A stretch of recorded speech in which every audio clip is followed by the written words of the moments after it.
Bismillahirrahmanirrahim. Assalamualaikum warahmatullahi wabarakatuh. Alhamdulillahilladzi hadana lihadza wa ma kunna linahtadiya laula an hadana Allah. Wa asyhadu an la ilaha illallah wahdahu la syarika lah iqraran bihi wa tauhidan wa asyhadu anna Muhammadan abduhu wa rasuluh sallallahu alaihi wa ala alihi wa ashabihi wa sallama tasliman mazida wa ba'd. Ayuhal ikhwah, para jamaah Masjid Agung Al-Ukhuwah Bandung yang Allah muliakan, para pendengar Radio Roja Cilengsi, Roja Bogor, Roja Lampung, Roja Palembang, Roja Berau, Roja Tanjung Pinang, Roja Pontianak, Roja Kendari, Roja Bandung, dan roja-roja di kota-kota lain, para pendengar Radio Tarbiyah Sunnah Bandung, juga pendengar radio-radio lain, para pemirsa Roja TV, Persada TV, Niaga TV, dan TV-TV lain, serta para netizen melalui akun manapun di mana saja Anda berada. Alhamdulillah, kembali kita berjumpa dalam kajian masalah tauhid, mengambil penjelasan dari kitab Mukhtasar Ma'arijul Qabul. Jumat yang lalu kita sudah menerangkan tentang perjanjian yang Allah ambil dari Bani Adam. Kita masuki bab awal dari kitab ini, berbicara tentang at-tauhid wa aqsamuhu, tauhid dan jenis-jenisnya. Dari segi metodologi pembahasan, ada dua cara menjelaskan tauhid. Cara yang pertama adalah tauhid dibagi kepada tiga jenis. Pertama, tauhid ar-rububiyah. Kedua, tauhid al-uluhiyah. Ketiga, tauhid asma wa sifat. Ini sudah sering kita terangkan. Tauhid ar-rububiyah adalah mengesahkan Allah dalam hal kerububiyahan Allah. Tauhid artinya mengesahkan. Contohnya, meyakini Allah satu-satunya Rabb, Allah satu-satunya pencipta, Allah satu-satunya pengatur alam jagat raya ini, Allah satu-satunya yang mematikan, yang menghidupkan, yang memberi madarat, yang memberi maslahat, dan yang sejenisnya. Itu tauhid ar-rububiyah. Tidak boleh ada keyakinan ada pencipta lain selain Allah, ada yang mengatur alam selain Allah, dan yang seterusnya tidak boleh. Berarti tidak mentauhidkan Allah dalam hal rububiyah. Ini yang pertama. Yang kedua, tauhid al-uluhiyah artinya mengesahkan Allah dalam hal penyembahan, dalam hal peribadatan. Artinya hanya beribadah kepada Allah, apapun bentuk dari ibadah itu. Salat, saum, termasuk berdoa, termasuk menyembelih atau berkurban, itu semuanya ibadah yang hanya boleh ditujukan kepada Allah. Itu tauhid al-uluhiyah. Ketiga, tauhid asma wa sifat, maknanya menetapkan nama-nama dan sifat-sifat bagi Allah dengan nama-nama dan sifat-sifat yang telah Allah tetapkan sebagai nama dan sifat bagi dirinya atau yang ditetapkan oleh Rasul sallallahu alaihi wasallam tanpa mentakif, mentamtsil dan menta'til. Mentakif itu mendeskripsikan, menjelaskan sifat Allah dengan penjelasan yang gamblang atau yang samar. Itu takif, tidak boleh. Seperti tangan Allah itu panjangnya 3 kali lipat daripada lebarnya. Itu takif walaupun tidak jelas. Tidak boleh. Tidak boleh mentakif, tanpa mentamthil, menyerupakan dengan makhluknya. Laisa kamitslihi syai'un. Allah tidak ada yang menyerupai. Allah mendengar, makhluk mendengar. Tapi cara dan hakikat mendengarnya tidak sama. Mendengarnya makhluk saja beda. Antara kita dengan mendengarnya kelelawar itu beda. Antara mendengarnya kambing dengan mendengarnya semut itu berbeda. Makhluk dengan makhluk. Apalagi dengan Khaliq, dengan Allah. Jadi Allah tidak ada yang menyerupainya. Allah melihat, makhluk melihat. Kok sama? Hanya istilah melihatnya aja yang sama. Hanya sebutan mendengarnya aja yang sama. Definisi mendengar adalah idrakus saut. Mampu menangkap suara. Itu. Cuma bagaimana cara menangkap suara, hakikat dan kaifiatnya berbeda. Makhluk dengan makhluk saja berbeda. Apalagi dengan Khaliq. Laisa kamitslihi syai'. Tidak ada sesuatu pun yang menyerupai Allah. Tanpa mentamtsil. Dan yang ketiga tanpa menta'til. Menta'til itu menolak, mengingkari. Oh Allah itu nggak punya tangan. Kalau Allah punya tangan sama dong dengan makhluk, akhirnya diingkari.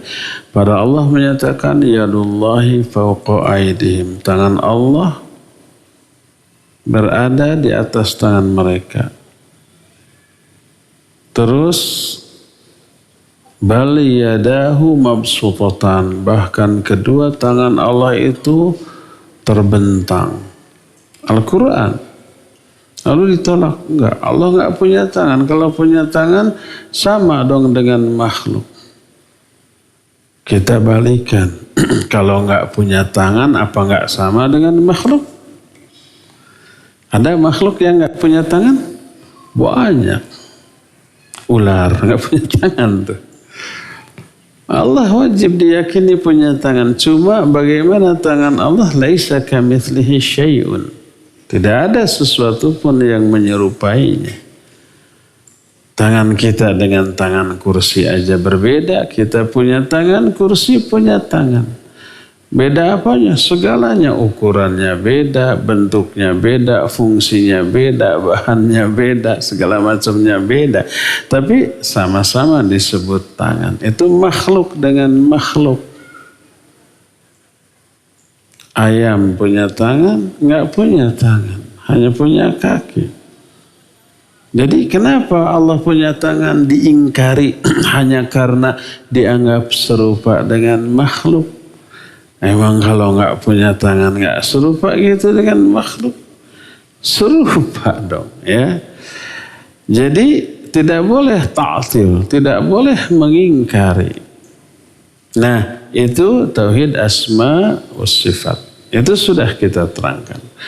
Ini metodologi pertama, cara pertama pembagian tauhid. Ada 3, tauhid ar-rububiyah, tauhid al-uluhiyah, dan tauhid asma wa sifat. Cara kedua. Ada lagi yang membagi tauhid menjadi 2. Tapi istilahnya beda. Pertama, tauhid al-ma'rifah wal itsbat. Ma'rifah itu pengetahuan,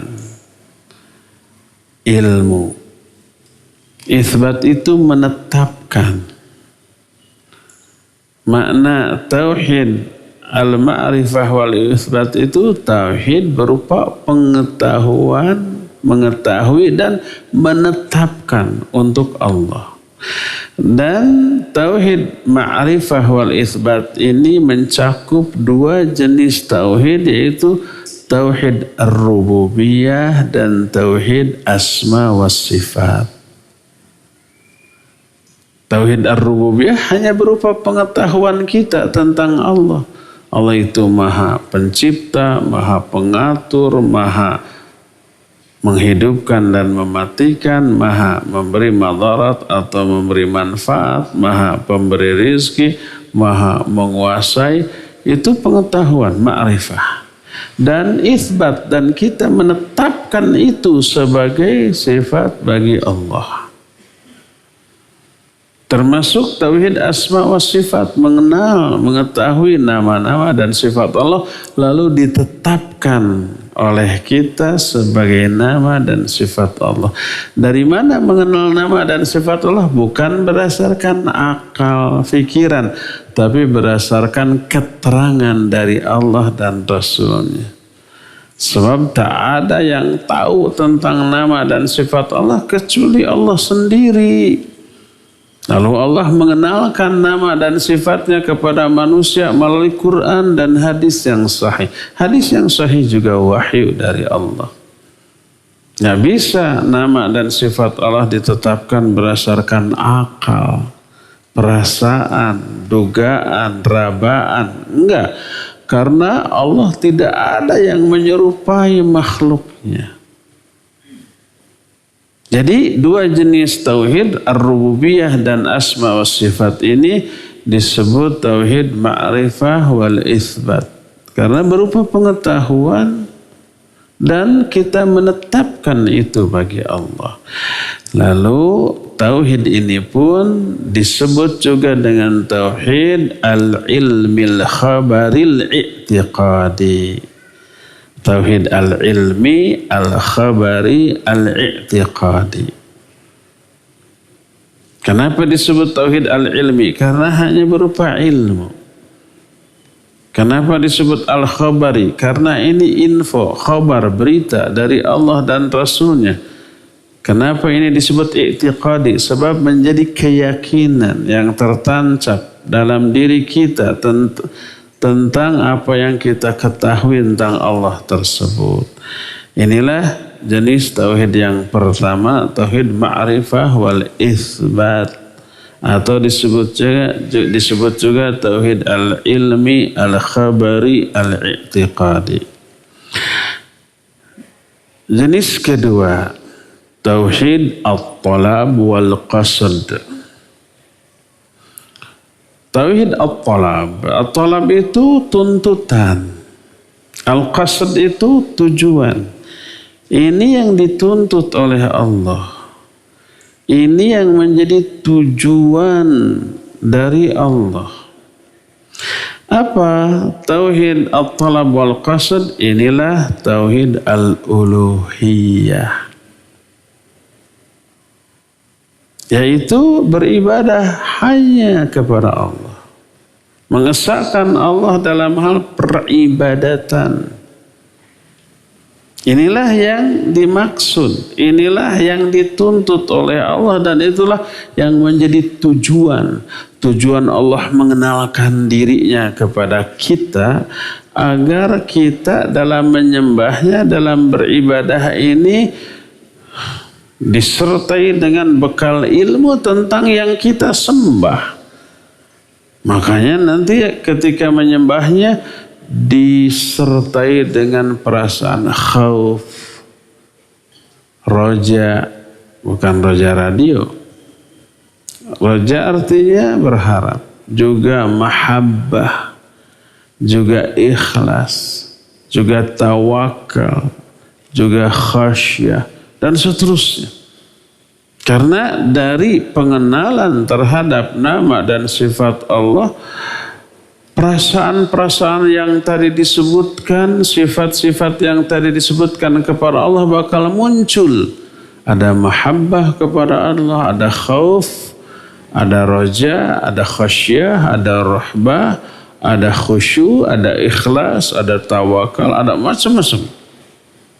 Buah dari pengetahuan kita kepada Allah. Nah, jadi tauhid at-talab wal qasd adalah tauhid al-uluhiyah atau disebut juga tauhid ibadah. Tauhidul ibadah, mentauhidkan Allah dalam hal ibadah, ini menjadi tuntutan dari Allah kepada kita dan yang menjadi tujuan Allah. Kenapa Allah menciptakan kita? Kenapa Allah mengenalkan dirinya kepada kita? Wa ma khalaqatul jinna wal insa illa liya'budun. Atau sebutan bagi tauhid at-talab wal qasd disebut juga at-tauhidut talabil qasdi al-iradi. Samalah maknanya dengan yang tadi, ya. Itulah dua cara menjelaskan tauhid. Hanya beda cara, intinya sama. Baik membagi tiga tauhid kepada rububiyah, uluhiyah, asma, sifat, ataupun dibagi dua, tauhid ma'rifah wal itsbat dan tauhid at-talab wal qasd. Itu rinciannya seperti yang poin pertama tadi. Hanya beda metodologi, beda cara gitu ya. Tapi intinya sama. Nah, ini yang diterangkan oleh para ulama, di antara Al-Imam Ibnu Qayyim rahmatullahi alaih ketika menerangkan masalah tauhid. Sebelum merinci penjelasan tauhid lebih detail, ada beberapa perkara yang diterangkan oleh muallif untuk menerangkan agungnya kedudukan tauhid dalam agama ini. Poin pertama, penjelasan pertama atau alasan pertama bahwa tauhid itu sangat agung adalah anna rusul lam tad'u ila syai'in qablahu wa lam tanha an syai'in qabla dhiddih wa ja'alahu Allahu azza wa jalla syarata dukhulil jannah wal itqa minan nar. Pertama, para rasul dari mulai Nuh alaihi salatu wassalam sampai Nabi kita Muhammad alaihi salatu wassalam, tidaklah mereka menyeru kepada sesuatu pun sebelum menyeru kepada tauhid. Dakwah yang pertama kali diserukan oleh para nabi dan para rasul adalah tauhid sebelum menyuruh kebaikan-kebaikan lain. Sebelum turun perintah salat, saum, haji atau umroh, infak atau sedekah, zakat, sebelum turun perintah untuk melakukan kebaikan yang lainnya, ini tauhid terlebih dahulu. Dan tidaklah para nabi melarang dari sesuatu pun sebelum melarang dari lawannya tauhid. Apa lawan tauhid? Syirik. Larangan yang pertama kali diserukan oleh para rasul, syirik. Jangan menduakan Allah dalam hal ibadah. La ilaha illallah sudah mencakup dua-duanya tuh. Hanya menyembah Allah dan dilarang syirik. La ilaha, jangan kamu syirik illallah. Dan ibadahlah hanya kepada Allah. La ilaha, tidak ada sembahan yang sebenarnya. Artinya jangan nyembah yang lain. Illallah, kecuali hanya kepada Allah. Seluruh dakwah para nabi dan para rasul begitu. Berkata Nabi Syu'aib, Ya qaumi ibudullah ma lakum min ilahin ghairu. Wahai kaumku, sembahlah oleh kalian Allah yang tidak ada sesembahan yang lain bagi kalian selain Dia. Nah, jadi kebaikan yang pertama kali diserukan oleh para rasul adalah tauhid, dan keburukan yang pertama kali dilarang oleh para nabi adalah syirik. Waktu itu mabuk belum dilarang.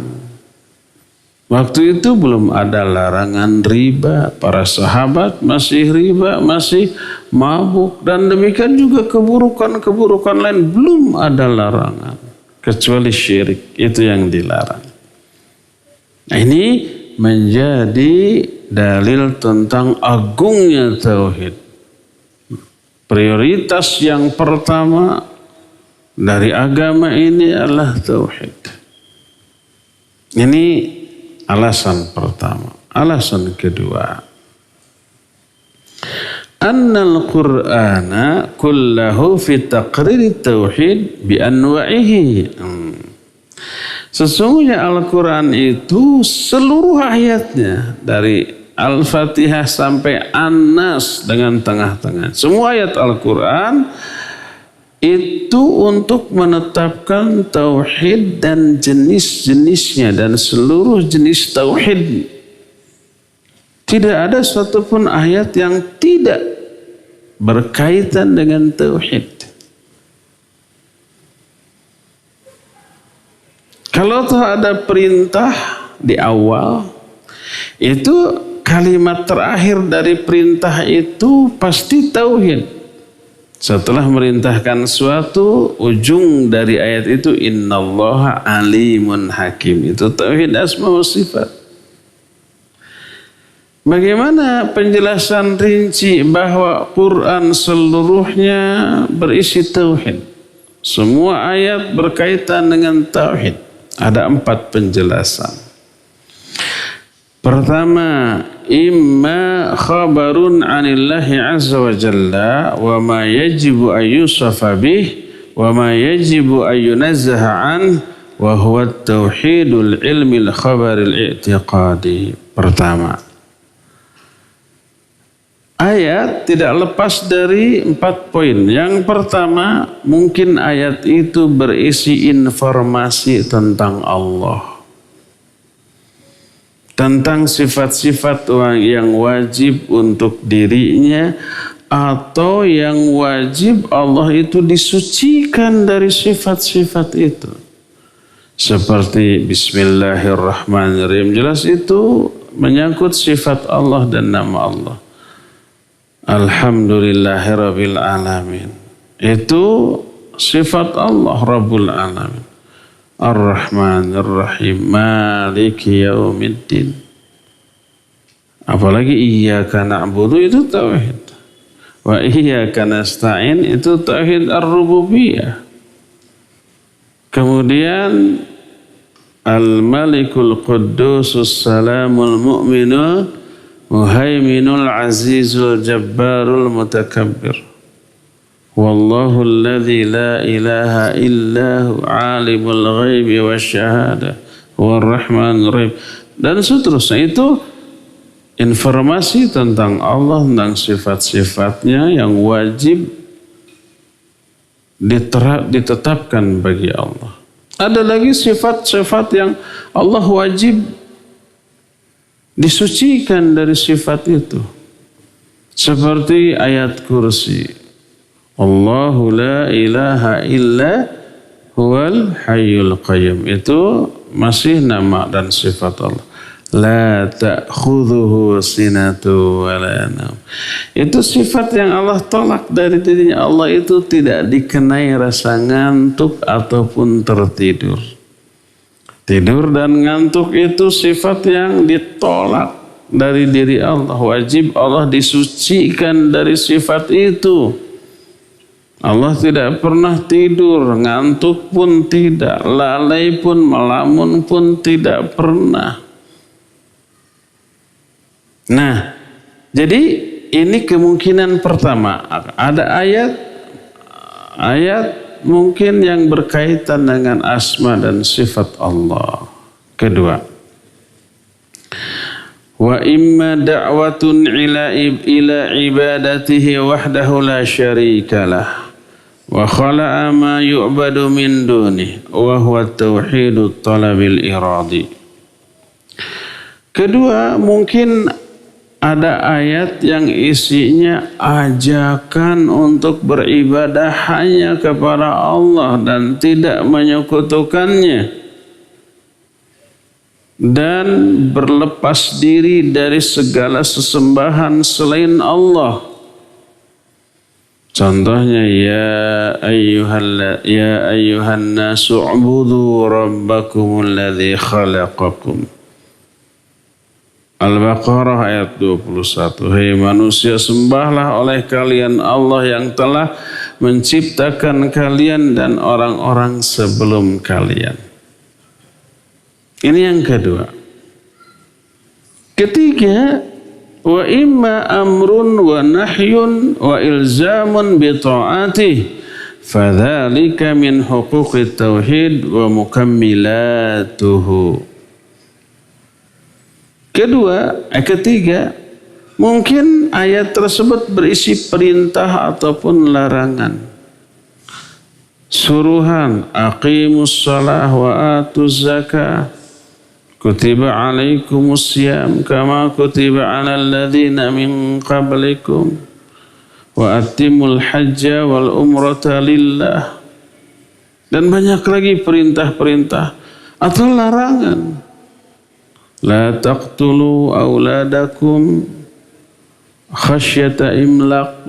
Jangan kalian bunuh anak-anak kalian karena takut kelaparan, dan seterusnya. Banyak larangan-larangan.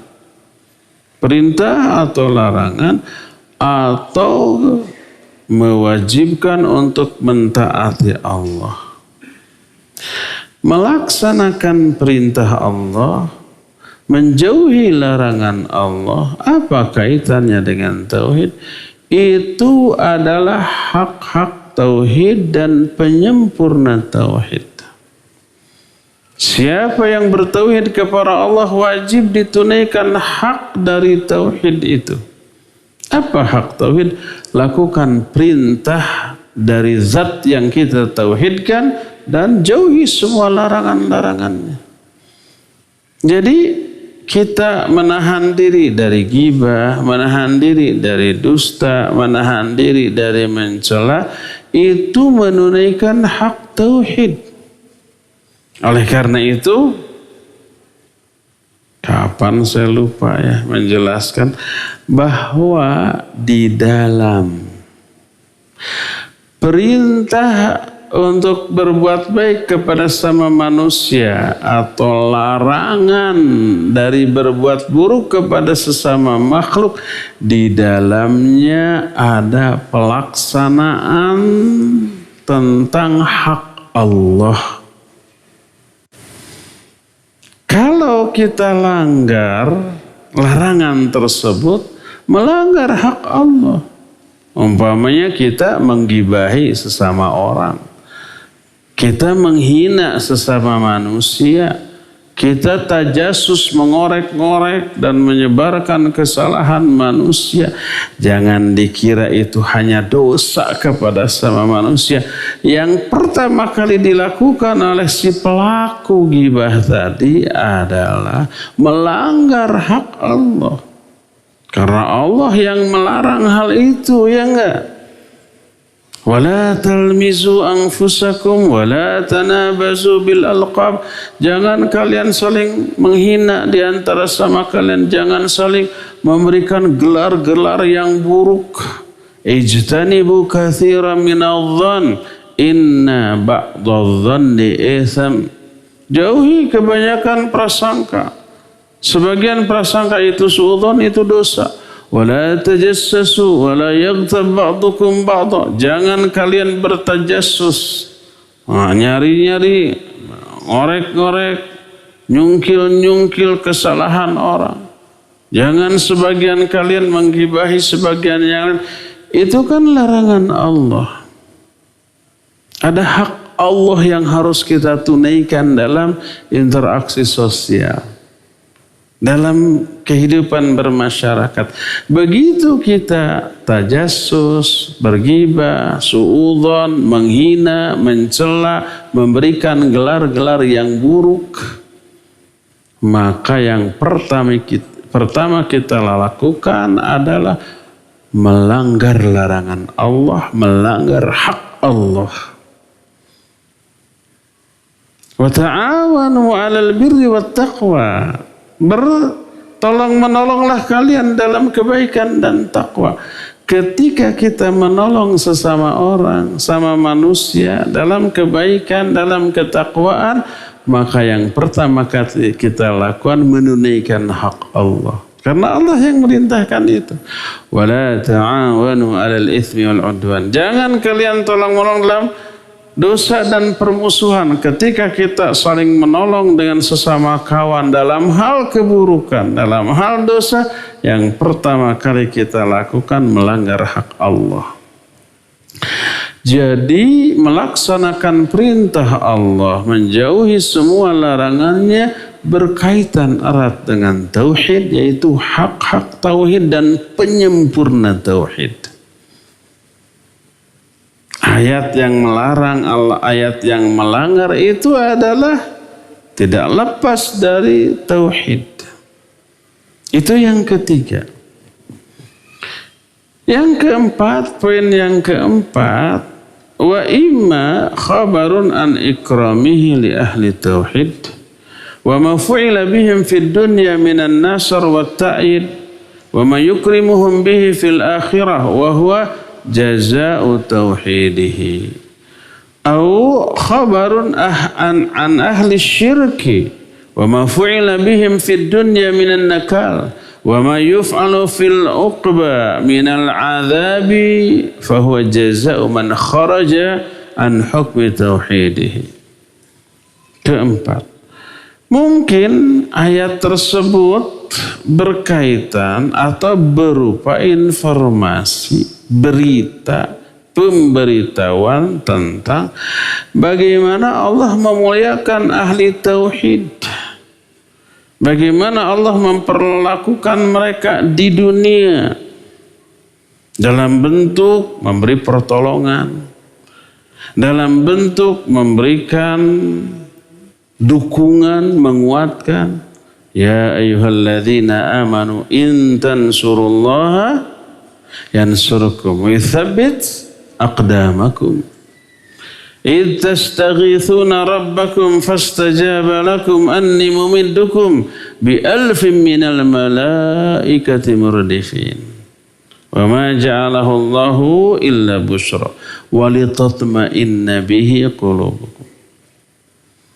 Kata Allah, ya orang-orang beriman, kalau kalian menolong Allah, Allah akan menolong kalian dan akan menguatkan, mengokohkan kedudukan kalian. Ini balasan Allah atau sikap Allah, perlakuan Allah kepada ahli tauhid. Ingat ketika kalian berdoa kepada Allah, idh tastaghithuna rabbakum, lalu Allah mengijabah doa kalian dengan cara Allah mengirim 1000 malaikat yang turun secara berbondong-bondong. Waktu perang Badar, kaum muslimin hanya 300 orang, musuh 1000 orang, 3 kali lipat lebih. Nabi SAW berdoa, minta tolong, minta bantuan kepada Allah. Allah respon. Dikirim 1000 malaikat. Musuh 1000, malaikat yang turun 1000. Bayangkan. Jangankan 1000, satu malaikatnya aja bisa mengalahkan mereka semua. Apalagi 1000. Pantas kaum muslimin walau hanya dengan jumlah 300 menang. Itu baru di dunia. Dan bagaimana Allah memuliakan ahli tauhid di akhirat, di surga. Kenikmatan surga nggak ada bandingannya dengan apa yang dialami oleh manusia. Seluruh kenikmatan yang pernah dirasakan oleh manusia di dunia nggak ada apa-apanya dibanding akhirat. Nah, banyak ayat yang menjelaskan begitu. Ayat yang menjelaskan tentang Allah menolong orang-orang beriman di dunia, menguatkan, dan yang sejenisnya menyelamatkan dari makar kezaliman orang-orang yang memusuhi mereka itu di dunia. Di akhirat Allah banyak menerangkan tentang surga untuk mereka, dan itu adalah balasan bagi orang yang bertauhid. Jadi semua pertolongan yang Allah berikan dunia sampai akhirat, termasuk alam barzakh, balasan atas tauhid mereka selama hidup di dunia. Dan ada juga ayat yang berbicara tentang orang-orang musyrik, orang-orang kafir, orang-orang maksiat, ya. Bagaimana perlakuan Allah kepada mereka. Allah azab mereka di dunia dengan beragam azab. Ada yang diberikan musibah, ada yang diberikan kekuasaan dan kekayaan lalu mereka menderita dengannya. Kan Allah menyatakan wala yu'jibka amwaluhum wa auladuhum innama yuridullahu liyu'adzibahum biha. Itu ayat. Jangan sampai harta-harta mereka, harta-harta orang kaya dan anak-anak mereka itu mempesonakan kamu, membuat kamu takjub terbelalak. Innama yuridullahu liyu'adzibahum biha. Allah hanyalah ingin mengazab mereka dengan kekayaan dan anak-anak tersebut. Allah berikan kekayaan, Allah berikan anak-anak, tapi itu jadi siksaan bagi mereka. Antum jangan beranggapan orang yang kaya dan berkuasa itu bahagia. Enggak lah, liur. Nggak bisa tidur. Orang yang berkuasa takut kekuasaan digoncang, takut dikudeta, takut di apa-apakan. Nanti begitu turun, keborokan selama berkuasanya dijadikan alasan untuk menangkap dan memenjarakannya. Resah, gelisah mereka. Makanya selama menjalankan kekuasaannya bukan berpikir bagaimana agar rakyat sejahtera saja, tapi bagaimana agar kekuasaan ini bisa dibuat selama mungkin. Bila perlu 10 periode. Sekarang kan hanya boleh 2 ya. Mereka liar, harus ngurus negara, harus ngurus departemen. Termasuk yang kaya raya punya banyak perusahaan, itu harus mengurus perusahaannya, mengurus keuangannya, mengurus manajemennya, mengurus bawahan-bawahannya, mengurus proyek-proyek, segala macam liar. Baru 1 perusahaan. Mungkin di antara yang hadir di sini ada yang punya warung kecil. Ngurus warung liar apa tidak? Liar atuh. Nah, uang masuk dan keluar ngitungnya aja liar. Belum lagi ada yang ngutang, belum lagi ada yang terbuang, belum lagi ngitung bati teh untung dan seterusnya, untung apa rugi ini dan seterusnya, liar. Apalagi banyak terazab secara psikis, terazab secara fisik. Iya, udah capek tuh. Punya kekuasaan, punya banyak uang, capek. Jangan dikira kalau orang sudah punya uang triliunan atau miliaran, kerjanya ongkang kaki, ya, terus nanggai gado tenan, bertopang dagu, nangkep harigu gitu, ucang angge. Apakah begitu orang kaya? Enggak. Sekali-sekali memang suka, tapi kebanyakan dari waktunya sampai malam ngurus perusahaannya. Akhirnya susah tidur. Akhirnya tidak teratur makannya, kena berbagai macam penyakit. Apa yang dia suka dibeli, dimakan. Jadi tubuhnya gudang gula, diabetes, gudang lemak, kolesterol, gudang asam yang berurat, asam urat, gudang garam, tensi naik ya enggak? Komplikasi. Mau makan yang enak nggak bisa, mau makan durian, mau makan kambing, tensi naik. Mau makan sayur mayur yang kacang-kacangan yang berdaun hijau, asam urat naik. Makannya apa? Tuh, air putih saja sudah. Uang banyak coba. Bahagia enggak? Enggak sama sekali. Azab di dunia. Ada juga yang diazabnya dengan penderitaan, dengan penyakit, dengan himpitan ekonomi, ya kafir, ya musyrik, ya miskin. Ada yang begitu gitu ya. Itu baru di dunia. Termasuk yang kaya, yang berkuasa, Allah azab dengan kekayaan dan kekuasaan. Tapi mereka tidak merasa sedang diazab. Padahal psikisnya, jiwanya, batinnya stres, depresi. Itu baru di dunia. Dan wa ma yuf'alu bihim fil uqba minal azab. Dan apa yang Allah akan timpakan kepada mereka di akhirat berupa azab. Begitu mati masuk alam kubur saja sudah diazab. Itu sampai kiamat terus teralami, entah berapa ribu tahun. Sampai kiamat terjadi. Dan setelah kiamat terjadi, azabnya jauh lebih dahsyat lagi. Wa dzalika jazaa'u man kharaja an hukmi tauhid. Dan itu balasan bagi orang yang keluar dari hukum tauhid. Jadi semua ayat dalam Al-Quran apapun isinya selalu berkaitan dengan tauhid. Fal Qur'anu kulluhu tauhid. Maka Al-Quran semuanya tauhid, berisi tauhid. Mungkin esensi dari tauhid tersebut seperti menyuruh untuk hanya beribadah kepada Allah, melarang syirik, menyebut sifat dan nama Allah, atau mungkin seruan dakwah, seruan berbuat kebaikan, seruan untuk beribadah kepada Allah, atau mungkin perintah dan larangan. Itu hak-hak tauhid.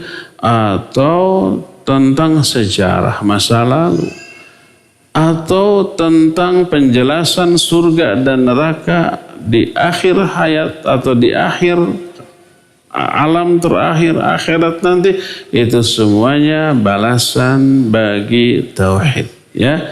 Dengan demikian kita mengetahui Al-Quran itu seluruhnya berisi tauhid. Sekarang kita mulai penjelasan lebih detail tentang jenis tauhid yang pertama, yaitu tauhid al-khabari al-i'tiqadi atau tauhid al-ma'rifah wal-itsbat. Tauhid ma'rifah wal-itsbat mengandung dua hal. Pertama, itsbatu dzatihi. Pertama, menetapkan zat Allah. Allah itu ada. Walaupun tidak terjangkau oleh panca indera, karena kesempurnaan Allah dan super lemahnya kita. Kalau ada sesembahan yang bisa terjangkau oleh panca indera di dunia, itu sembahan yang lemah. Allah tidak terlihat, tidak terdengar, tidak terjangkau, tidak teraba. Karena saking sempurnanya Allah, dahsyatnya Allah, hebatnya Allah, dan lemahnya kita. Kita nggak akan mampu mata ini melihat Allah di dunia. Telinga ini nggak akan mungkin mampu mendengar suara Allah di dunia. Nabi Musa kan pernah meminta ingin melihat Allah ya. Lalu kata Allah, kamu coba lihat tuh gunung itu. Kalau gunung itu tetap pada tempatnya, kamu bisa melihat aku. Tiba-tiba beleduk, jeleger. Si gunung itu apa? Hancur berkeping-keping. Sampai Nabi Musa pingsan karenanya. Nggak mampu gunung itu. Allah memiliki hijab berupa cahaya. Hijab itu yang menghalangi pandangan makhluk terhadap Allah. Yang apabila hijab itu disingkapkan, niscaya seluruh alam jagat atau alam jagat raya atau makhluk yang terlihat oleh pandangan mata Allah akan hancur, akan musnah. La tudrikuhul absar wa huwa yudrikul absar. Allah itu tidak bisa dijangkau oleh pandangan manusia. Tapi itu di dunia. Beda lagi nanti dengan di akhirat. Beberapa kelemahan kita di akhirat dicabut. Baik ahli surga ataupun ahli neraka. Kelemahan dari banyak hal. Di sini kita melemah dan menua ya. Di sana nggak ada tua-tuanya, nggak ada lemah-lemahnya. Di sini kita ngantuk, capek, lalu tidur. Di sana nggak ada ngantuk, nggak ada capek, makanya ahli surga tidak tidur. Loh, bukankah tidur itu enak? Kenapa di surga tidak tidur?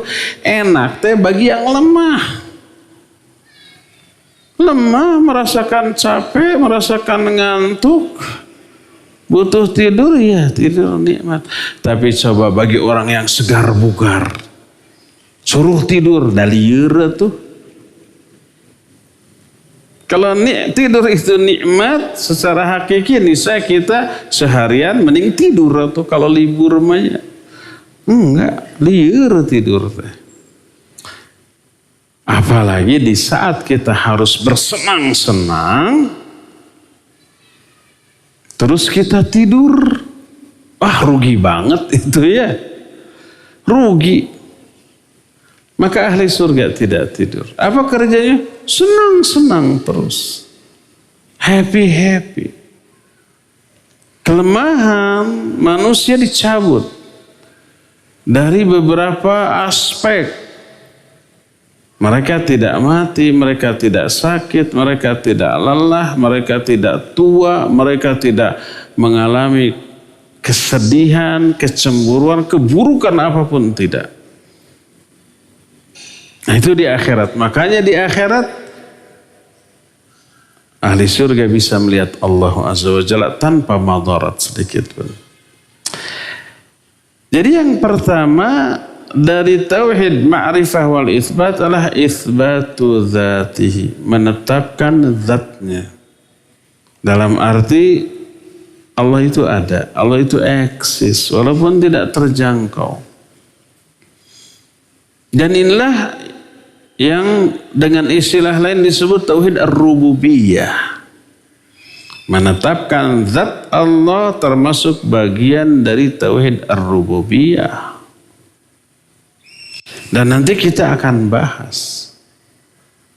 Meyakini adanya Allah itu sesuatu yang logis, rasional, masuk akal. Sebaliknya,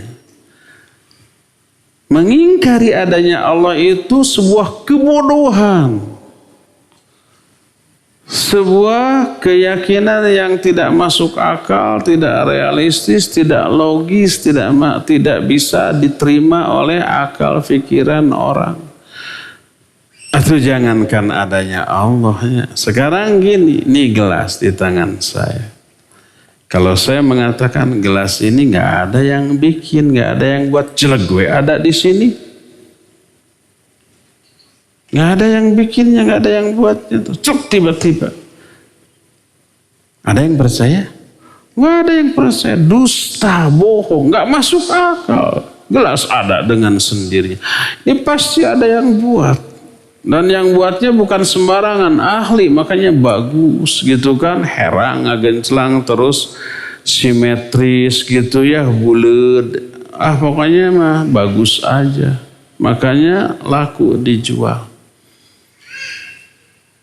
Sebab sesuatu tidak mungkin ada tanpa ada yang membuatnya. Walaupun yang kecil sekecil gelas. Makanya kalau ada orang yang mengatakan gelas ini tidak ada yang membuatnya, ini gak masuk akal. Gak realistis, gak logis, gak rasional. Pasti ada yang bikin. Lalu saya bilang, gelas ini tidak ada yang membawakan, ujug-ujug jelek gue dengan airnya. Percaya? Nggak percaya. Pasti ada ya, tadinya kosong, diisi gitu, nggak tahu dicuci enggaknya.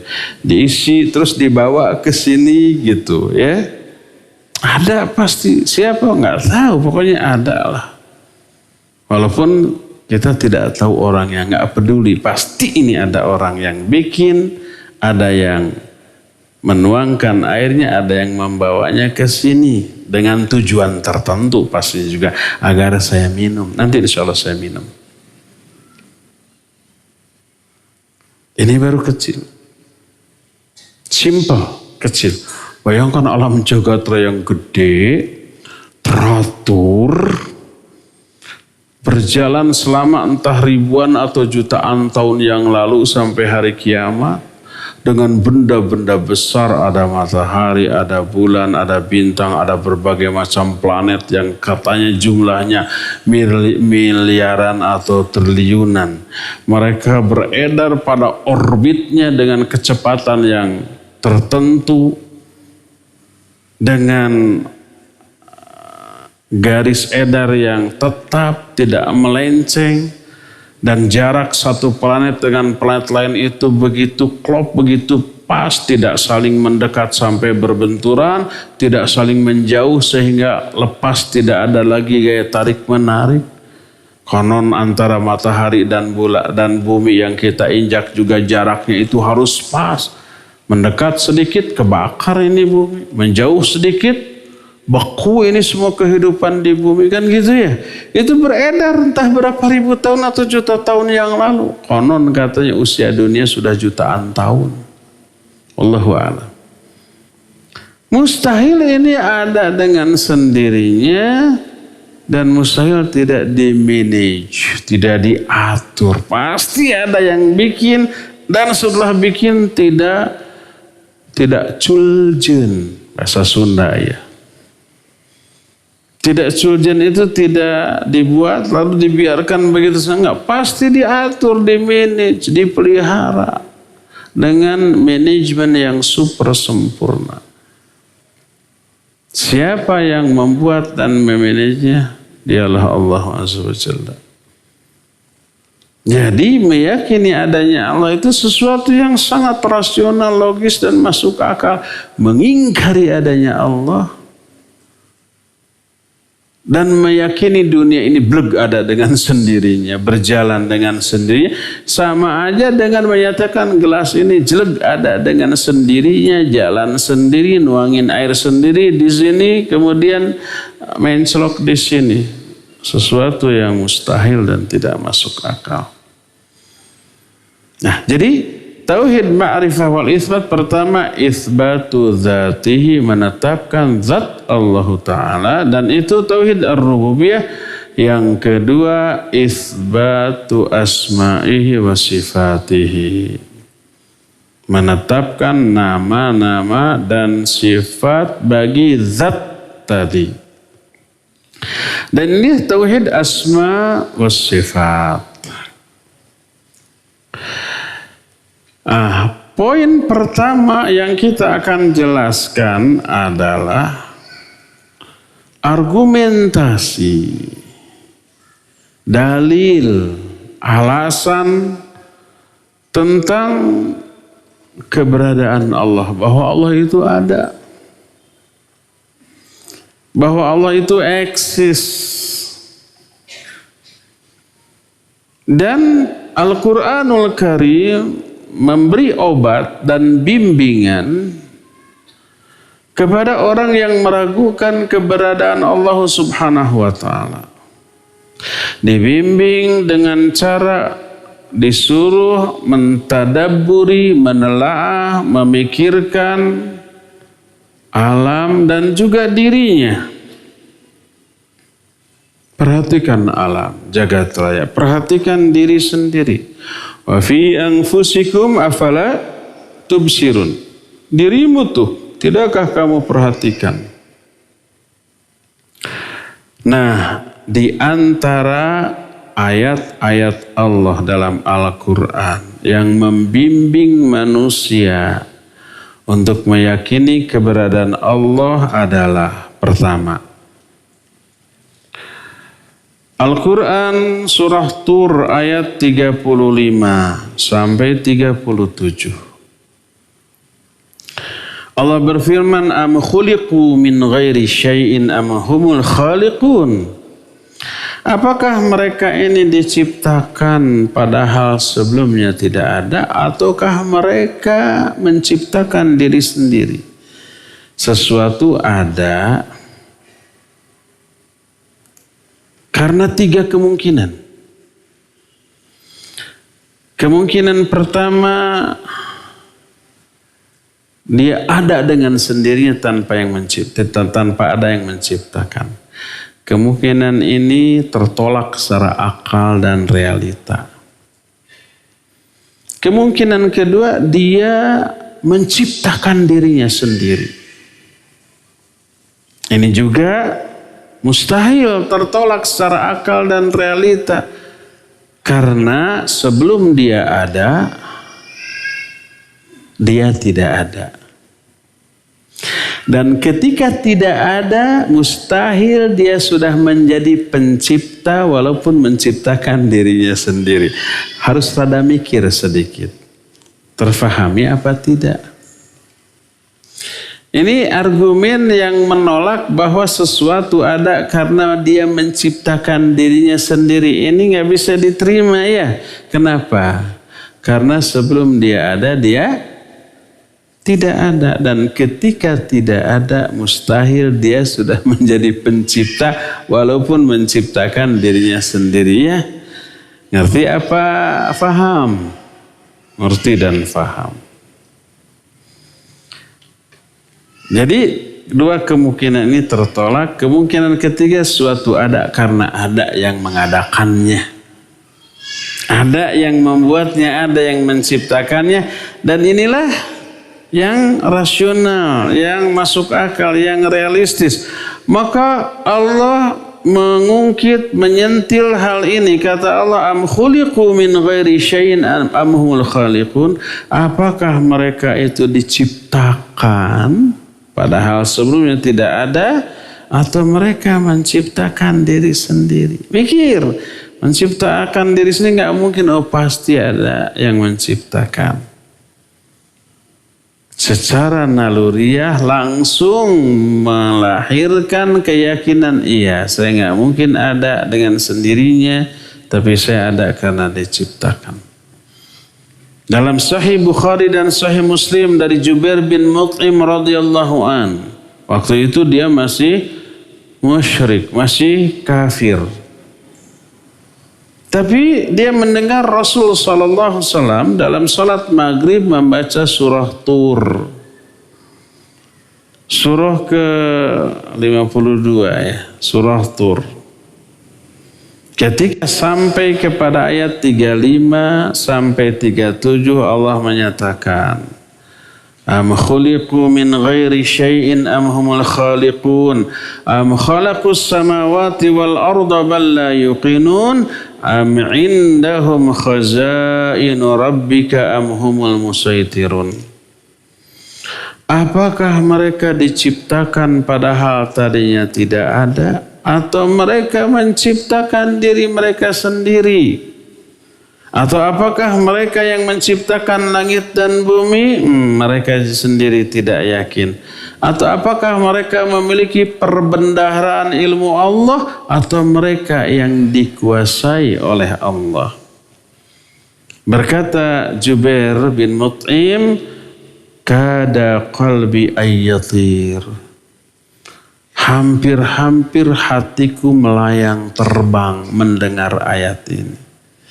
Ayat ini bahasa Arab, Jubair bin Mut'im orang Arab pasti faham dengan nilai balaghahnya. dengan nilai sastra yang terkandung di dalam ayat yang dia dengar. Dan itu awal mula pertama kali tertancapnya iman dalam hatiku. Inilah dalil pertama tentang keberadaan Allah Azza wa Jalla, bahwa manusia tidak mungkin ada dengan sendirinya, tidak mungkin menciptakan dirinya, termasuk alam jagat raya, tidak mungkin ada dengan sendirinya, tidak mungkin mereka menciptakan diri sendiri, tapi pasti ada yang mengadakannya dan menciptakannya, dan dialah Allah Azza wa Jalla. Ini dalil atau argumen pertama. Argumen yang kedua, Jumat depan kita akan bahas karena masih banyak poin-poinnya, sedangkan waktu yang kita miliki sudah habis. Sampai di sini dulu, dan mohon maaf untuk hari Jumat ini pertanyaan dikhususkan bagi para pendengar radio Roja dan pemirsa Roja TV di Cilengsi. Kepada Al-Akh Al-Fadil Abu Luqman di studio Cilengsi dipersilakan untuk memandu tanya jawab dengan pendengar dan pemirsa. Wassallallahu ala nabiyina Muhammadin wa ala alihi wa ashabihi wasallam. Mangga.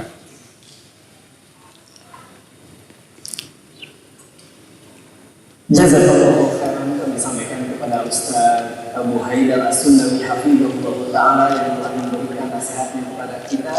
Dan kami undang Anda para pemirsa dan pendengar Roja dimanapun Anda berada untuk berinteraksi secara langsung dari sesi tanya jawab. Anda dapat melayangkan pertanyaan melalui pesan WhatsApp di nomor 081 989 6543 atau melalui line telepon di nomor 021 823 6543. Pertanyaan pertama Ustaz, kita akan angkat pertanyaan melalui pesan WhatsApp. Beberapa orang tidak disebutkan di nama Ustaz ingin bertanya terkait dengan makna dalam Al-Quran surah Al-Ma'idah yang artinya kurang lebih bukan kamu yang melempar tapi Allah yang melempar. Pertanyaan Ustaz, apakah ini termasuk penjelasan terkait tauhid, dan kalau termasuk dalam tauhid apa? Dan pekerjaan Allah melempar ini bisakah dikiaskan dengan pekerjaan yang lain seperti memanah, memukul dan lain sebagainya? Mohon penjelasannya. Taib, barakallahu fiik. Ayat tersebut bukan terdapat dalam surah Al-Ma'idah, tapi dalam surah Al-Anfal. Allah menyatakan, wa ma ramaita idh ramaita walakinnallaha rama. Kata Allah, bukan kamu yang melempar, akan tapi Allah lah yang melempar. Apakah ini termasuk ayat tentang tauhid? Iya. Tauhid yang mana? Itu termasuk jaza'ut tauhid fid dunya. Balasan bagi orang yang bertauhid di dunia. Yaitu orang-orang yang beriman lalu berjihad di jalan Allah. Lalu ketika perang, mereka melemparkan tombak-tombak mereka atau panah-panah mereka. Dan sekali lempar, sekali memanah, selalu tepat sasaran. Walaupun asal, cek gitu. Tidak dikeceng, tidak dibidik. Itu kena sasaran. Kenapa? Karena Allah yang mengatur semua itu. Wa ma ramaita idh ramaita walakinnallaha rama. Bukan kamu yang melempar ketika kamu melempar, tapi Allah lah yang melempar. Maknanya Allah yang mengatur bagaimana mekanisme terjadinya pelemparan tersebut sampai akurat, sampai mengenai musuh dan membunuh mereka. Jadi ini termasuk di antara apa? Jaza'ut tauhid fid dunya. Balasan bagi orang yang bertauhid di dunia berupa apa? Pertolongan dari Allah Subhanahu wa taala.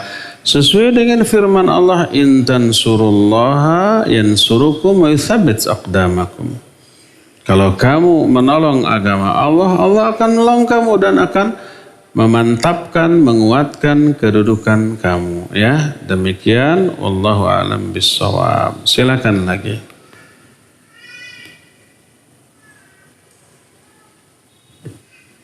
Ustaz, masih pertanyaan yang tadi Ustaz, apakah bisa dikiaskan tadi Ustaz? Apakah pekerjaan menimpa dikiaskan dengan pekerjaan yang lain seperti memanah, memikul dan sebagainya Ustaz? Iya. Roma itu bisa melempar batu, bisa melempar panah, bisa melempar tombak, melemparkan senjata.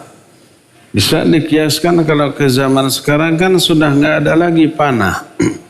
Nggak ada lagi tombak, tapi yang ada adalah senapan mesin. Sama, iya sama. Sekarang berperang kaum muslimin dengan orang kafir dengan rudal, dengan bazooka, dengan senjata mesin. Akurasinya bisa akurat, bisa tidak, bisa kena, bisa tidak. Tapi bagi seorang muslim yang berjihad di jalan Allah karena iman dan keikhlasan, Allah akan tolong. In tansurullaha yansurukum. Kalau kamu menolong Allah, Allah akan menolong kamu. Jadi apa yang dikatakan dalam ayat ini bukan hasr. Hasr itu hanya melempar dengan tombak saja, tidak. Tapi mimbabit tamsil. Hanya dalam rangka memberi contoh. Jadi memberi contoh dengan lemparan tombak saat itu. Tapi berlaku bagi semuanya. Pedang ke, atau sekarang senapan mesin ke, atau sekarang umpamanya rudal dan seterusnya ya.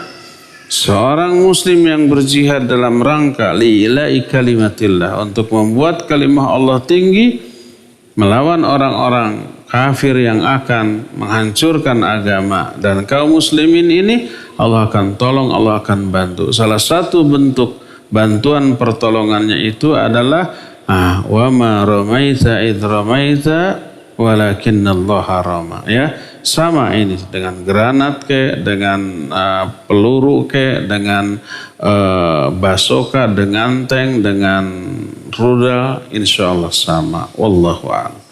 Silakan lagi.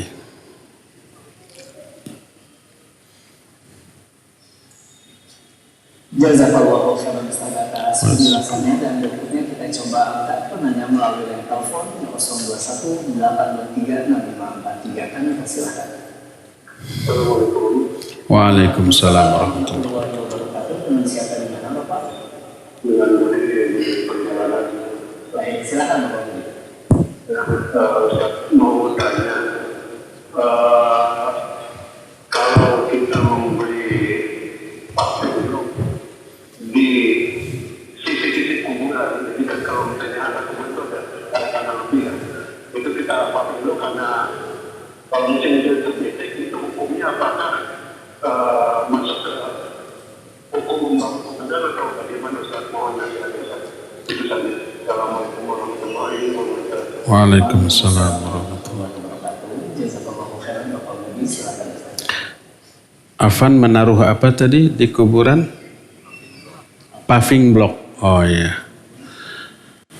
Barakallahu fiik. Memasang paving block di kuburan. Maksudnya di pinggir atau di... Ya, kita bahas saja. Melakukan upaya pertama agar ciri dari kuburan itu tidak hilang. Tidak hilang karena tergerus air hujan, atau karena mungkin ada orang yang bisa mengambil ciri tersebut kalau tidak permanen gitu ya. Akhirnya kita melakukan sesuatu untuk memberikan ciri bahwa itu kuburan. Dan itu kuburan dia. Boleh? Boleh. Umpamanya nisan yang ada nama. Hanya nama. Tidak perlu pakai tanggal lahir, tanggal wafat, gelarnya, kemudian prestasinya, jasa yang pernah dia berikan ke negara atau ke keluarga, nggak perlu, hanya nama. Sebagai apa? Ciri bahwa itu kuburannya. Sebab kalau tidak pakai nama bisa aja tertukar ya, bisa begitu ke sana kok sama kuburannya dengan yang lain. Mana nih kuburan kerabat kita? Samar umpamanya.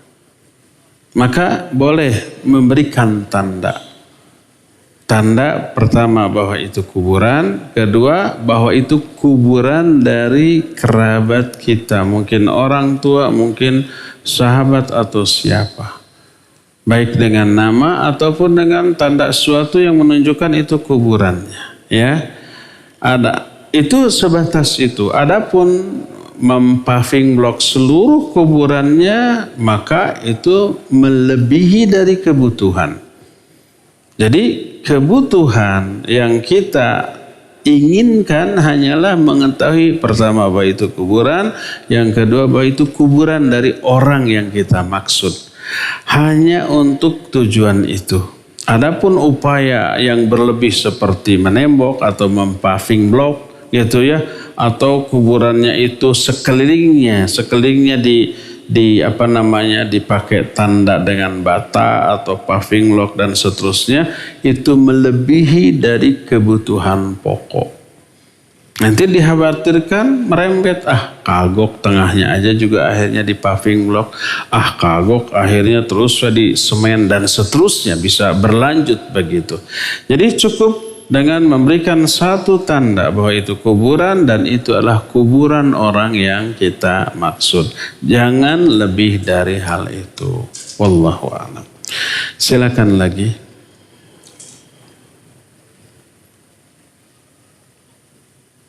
Jazakallahu khairan Ustaz atas penjelasannya. Dan berikutnya pertanyaan melalui pesan WhatsApp kembali Ustaz dari Bapak Anak di Pondok Kelapa di Jakarta Timur. Pertanyaan Ustaz, kakek saya meninggal dan dikuburkan secara agama lain Ustaz oleh salah satu anaknya, dalam hal ini paman saya. Tetapi sebenarnya saat sakit sebelum meninggal, beliau mengatakan kepada ayah saya bahwa akan tetap ikut agama ayah saya dari Islam. Dan sampai sekarang ayah masih yakin kalau kakeknya ini beragama Muslim. Dan masih didoakan walaupun dikuburkannya bukan dengan kuburan orang Islam dan masih ada tanda-tanda agama-agama lain Ustaz. Bagaimana hukum tentang masalah ini Ustaz? Mohon penjelasannya. Barakallahu fiik. Pertama, setelah seseorang meninggal, maka urusan penguburan atau pengurusan jenazah sampai menguburkan adalah tanggung jawab orang yang masih hidup. Apapun yang dilakukan oleh orang yang masih hidup kepada si mayit, maka mayit tidak bertanggung jawab, kecuali kalau si mayit memberi wasiat sebelum meninggalnya, baru bertanggung jawab. Umpamanya kalau saya mati nanti saya tolong masukkan ke peti, pakai dasi, pakai jas, nanti kuburan saya ditembok. Maka dia berdosa. Si mayit ini berdosa karena dia mewasiatkan sebuah kemungkaran setelah kematian. Lalu dilaksanakan, dia ikut berdosa. Tapi kalau tidak mewasiatkan, dia mati sebagai seorang muslim, lalu diurus dengan cara pengurusan agama lain, tidak dimandikan seperti cara mandi jenazah yang disyariatkan, tidak dikafani tapi pakai jas, pakai dasi umpamanya, juga tidak disolatkan dan tidak dikuburkan di pekuburan kaum muslimin oleh orang yang masih hidup, maka dosanya ditanggung oleh orang yang masih hidup. Si mayit berdosa tidak, karena dia itu di luar tanggung jawab dia. Dan dia tidak mengamanatkan, tidak mewasiatkan hal tersebut. Maka mayit tetap mati sebagai seorang muslim. Itu yang pertama. Yang kedua, kenapa bapak penaya ini diam saja ketika ayahnya diurus dengan cara pengurusan agama lain? Kalau dia tahu dan membiarkan karena nggak mau ribut, dia dosa. Tapi kalau dia di luar kekuasaan dia, waktu ayahnya meninggal, dia jauh berada di luar kota, di luar pulau, bahkan di luar negeri, nggak bisa ikut ngurus. Ternyata oleh adiknya diurus dengan cara-cara agama lain. Dan dia menyesalkan hal itu, maka si bapak ini tidak dosa. Karena dia tidak ikut terlibat dan tidak atau di luar kemampuan dia pada saat tersebut. Jadi dosanya tetap dipikulkan, ditanggungkan kepada sang paman yang mengurus jenazah ayahnya dengan cara-cara yang tidak Islam. Ya, terus bagaimana sikap anak-anaknya? Apakah boleh mendoakan? Bukan boleh, harus doakan ayah tersebut. Terus si penanya berarti kakeknya kan, doakan sang kakek ampunan, doakan rahmat, doakan nikmat kubur, doakan surga di akhirat nanti. Iya, harus, karena diyakini sang kakek tersebut mati sebagai seorang muslim. Wallahu a'lam. Silakan lagi.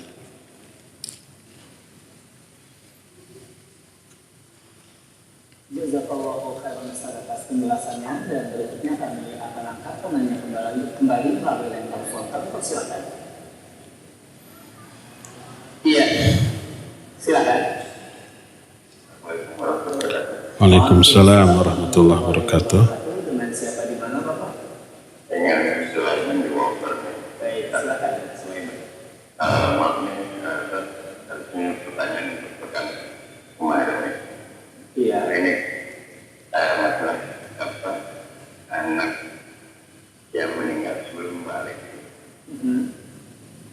Maksudnya ini, apakah satu sisi kita merasa kehilangan, di satu sisi kita berbahagia untuk mendapatkan insya Allah kabar baik dari yang disampaikan oleh Rasulullah SAW. Katanya kalau ada anak kecil yang meninggal sebelum balik, dia akan mengangkat kedua orang tuanya di dalam surga.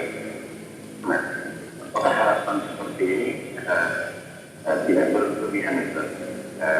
Memang kita harus memperbaiki cara di mana kita sampai kita mengharapkan mendapatkan syafaat dari anak dengan izin Allah. Apakah ini tidak berlebihan gitu? Dan cuma itu aja pertanyaannya. Assalamualaikum warahmatullahi wabarakatuh. Waalaikumsalam warahmatullahi wabarakatuh. Baik. Pak Sulaiman dari Bogor ya, barakallahu fiik. Adanya jaminan surga bagi orang-orang tertentu. Seperti orang yang ditinggal mati oleh anak yang masih kecil. Seperti orang yang ditinggal mati oleh 2-3 orang anaknya, maka itu akan menjadi penghalang dari neraka. Seperti orang yang saum Ramadan atau saum sunnat. Saum itu perisai bagi pelakunya dari api neraka. Man shoma yauman fi sabilillah, siapa orang yang saum sehari saja di jalan Allah, Allah akan jadikan atau akan jauhkan antara orang itu dengan neraka sejauh langit dan bumi. Siapa yang saum, Allah akan masukkan ke dalam surga. Dan seterusnya, termasuk siapa orang yang memelihara sholat 10 rakaat, Allah akan bangunkan satu istana di surga. 10 rakaat itu yang rawatib itu. Jadi itu jaminan surga dan jaminan dibebaskan dari api neraka bagi orang yang mengamalkan amalan-amalan tertentu termasuk juga yang ditinggal mati oleh anak yang masih kecil. Tapi bagaimana kalau orang-orang yang melakukan amal tadi dia sholatnya bagus, tidak hanya yang fardu, yang sunat juga tidak pernah kelewat, saum Ramadan bahkan Senin Kamis, terus ditinggal mati oleh 3 orang anaknya, tapi dia bermuamalah dengan riba, tapi dia pecandu alkohol, tapi dia umpamanya berzina, tapi dia melakukan perbuatan-perbuatan yang terancam dengan neraka. Kan hampir setiap orang kan di dalam dirinya ada amalan yang dijanjikan surga, ada dosa yang dijanjikan neraka, kan selalu ada ya. Apakah orang yang meminum khamar kemudian harus dijilid di dunia dan kelak di akhirat dimasukkan ke dalam neraka? Terus dia sholat dan memelihara sholat rawatibnya. Ini jalan, itu jalan. Sholat jalan, mabuk jalan. STMJ, sholat terus, maksiat jalan. Bagaimana orang seperti itu? Iya, ini pernah ditanyakan kepada para ulama, termasuk Syekh Al-Utsaimin rahimahullahu ta'ala.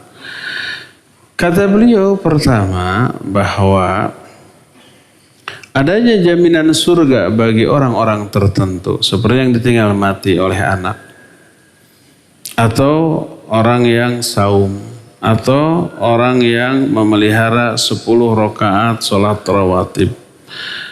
Jangan sampai dia berani melakukan amalan yang menggugurkan jaminan itu. Jaminan tadi iya, tapi bisa gugur dengan amalan-amalan buruk, apalagi dengan syirik. Lain asyrakta la yahbatanna amaluk. Kalau kamu syirik, batal semua amal-amal kamu. Atau kufur, atau bid'ah, atau dosa-dosa besar yang lainnya. Ini bisa gugur jaminan tadi, atau setidak-tidaknya berkurang. Ini yang pertama. Jadi adanya dalil-dalil tadi, ditinggal mati oleh anak dijamin surga, saum jaminannya surga dan dijauhkan dari api neraka. Jaminan ini tolong dijaga. Jangan sampai dihapus, digugurkan oleh perbuatan-perbuatan dosa dan maksiat, apalagi dosa besar yang bisa menghapus jaminan tadi dari dirinya.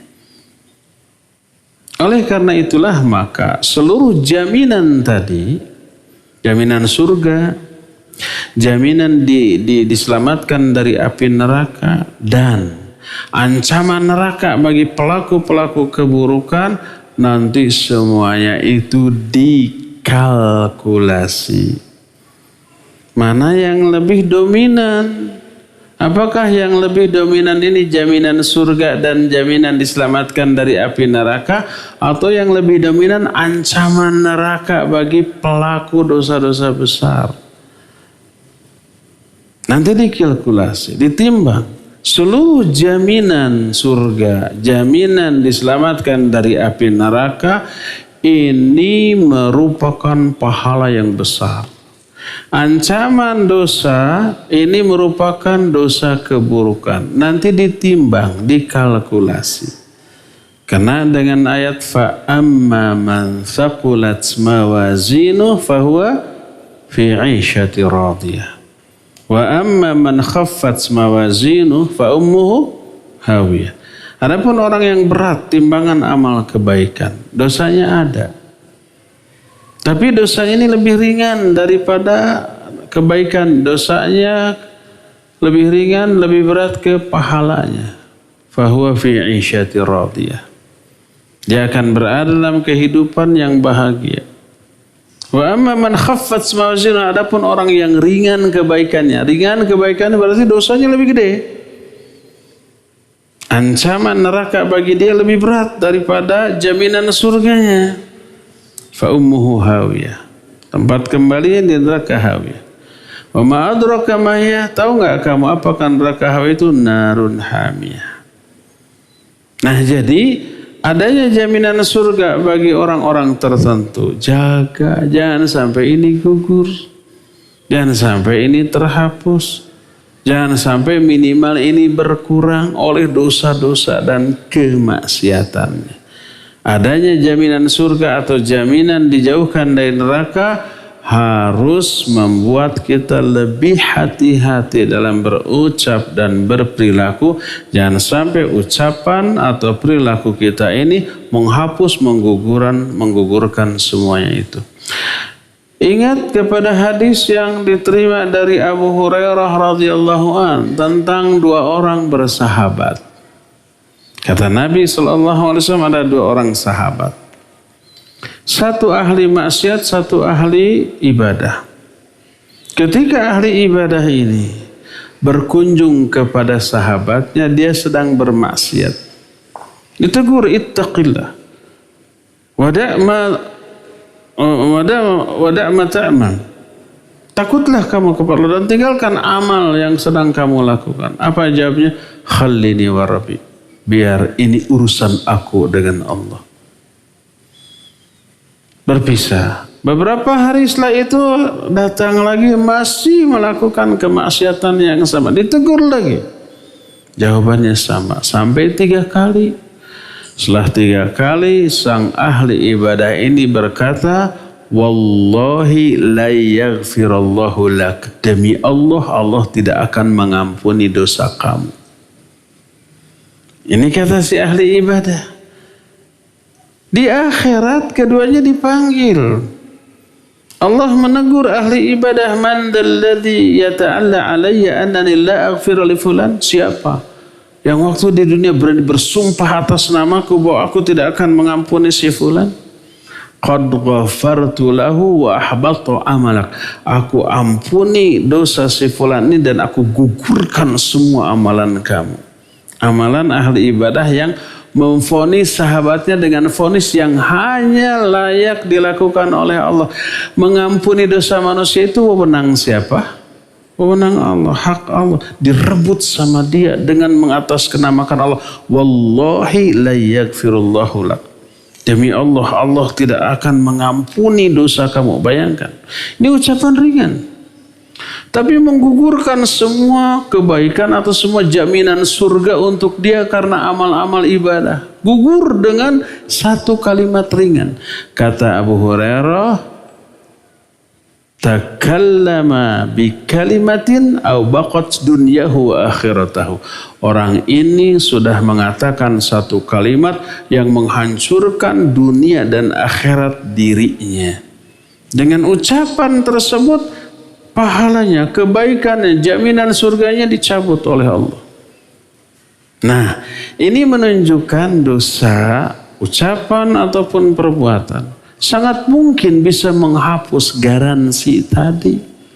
Maka orang yang sudah memiliki amalan-amalan atau penyebab dijaminnya dia dengan surga, dijaminnya dia dijauhkan dari api neraka, jaga jaminan ini, garansi ini, pelihara. Jangan terhapus oleh dosa besar yang kita lakukan yang menyebabkan kita menyesal kelak. Jadi jangan mentang-mentang anak-anak saya semua 10 mati, tenang. Mereka menunggu saya di pintu surga. Makanya nggak perlu ibadah, nggak perlu taat. Ada yang begitu, itu salah faham terhadap hal ini ya. Demikian wallahu a'lam bishawab. Cukup ya sampai sini, waktunya sudah habis. Insyaallah kita jumpa kembali melanjutkan kajian ini di hari Jumat yang akan datang. Subhanakallahumma bihamdik asyhadu an la ilaha illa anta astaghfiruka wa atubu ilaik. Walhamdulillahirabbil alamin. Wassalamualaikum warahmatullahi wabarakatuh.